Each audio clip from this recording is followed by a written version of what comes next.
What's going on, guys? Steele here, giving you a look at the newest release from Emerson Knives. New for this year, the Emerson Aftershock.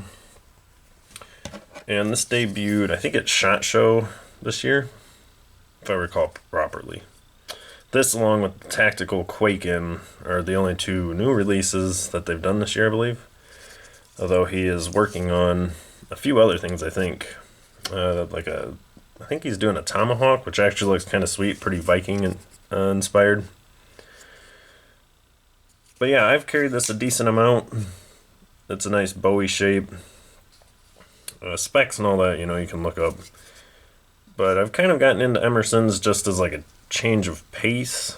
If you guys have followed my channel a while, you kind of know my preferences and things I do and don't like. And like the edge geometry and stuff's not really my favorite from Emerson, but one thing I really appreciate is his designs. They're always some of the most comfortable handles and stuff that I've ever used. And I really like that he's not afraid to go kind of against the norm and actually raise the G10 over the liners. This has been brought up on forums and stuff before. Spyderco specifically, I know it was just talked about, and Sal chimed in that they normally keep the G10 flush to the liners because of the lines it makes it look more crisp, stuff like that. But for me, it normally makes it more uncomfortable because the edge of the liner actually digs into my hand, and with the Emerson's, the G10 covering it makes it quite smooth, more contoured. One nice thing about this, it's actually very smooth with no side to side and really no up and down. Like the whole thing with Emerson's up and down is it's not like it's really got blade play per se. It's more you can feel the liner lock like move a little bit if you really put some torque. This is really solid, and it's a nice single detent offering, which I definitely prefer from Emerson. It's so much better than the dual detents, because as you can see, this, like I said, this one's quite smooth with no side to side. And yeah, so the lockup is really nice as well. And like I said, it's not really up and down. If you put some good torque, you can just kind of feel the liner lock flex a little bit. It is what it is.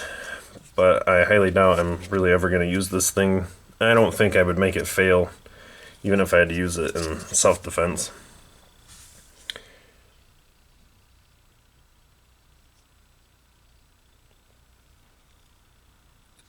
It is the V-grind, so you get the zero edge on the off-show side, non-show side.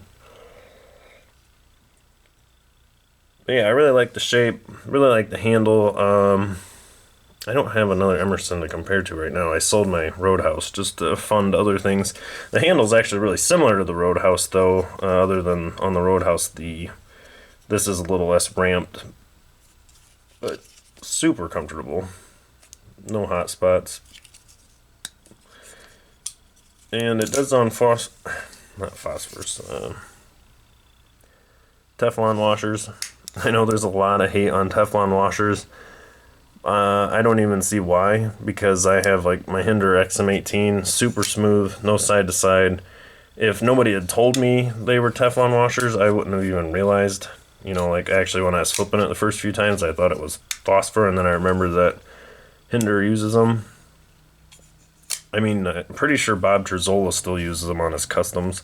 I think the only reason people don't like them is because a lot of $30 knives from China have them. So similar to how S30V is now being looked at as a low-grade steel. Not entirely, but everybody's always oh, there's better options out there.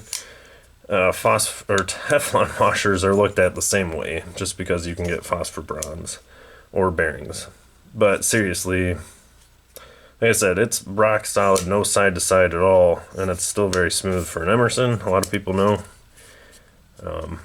You can see the action. That's pretty... Oh, I have a horrible flick. My left hand's not my good hand. Yeah, still. So, this is the first look. I'll do comparisons and a full review later, but I've really enjoyed carrying it. I have another Emerson on the way. I've just kind of, like I said, liked them for a change of pace, something different out of the norm. So, as always, guys, thanks for watching, and I'll plan on having more stuff up soon.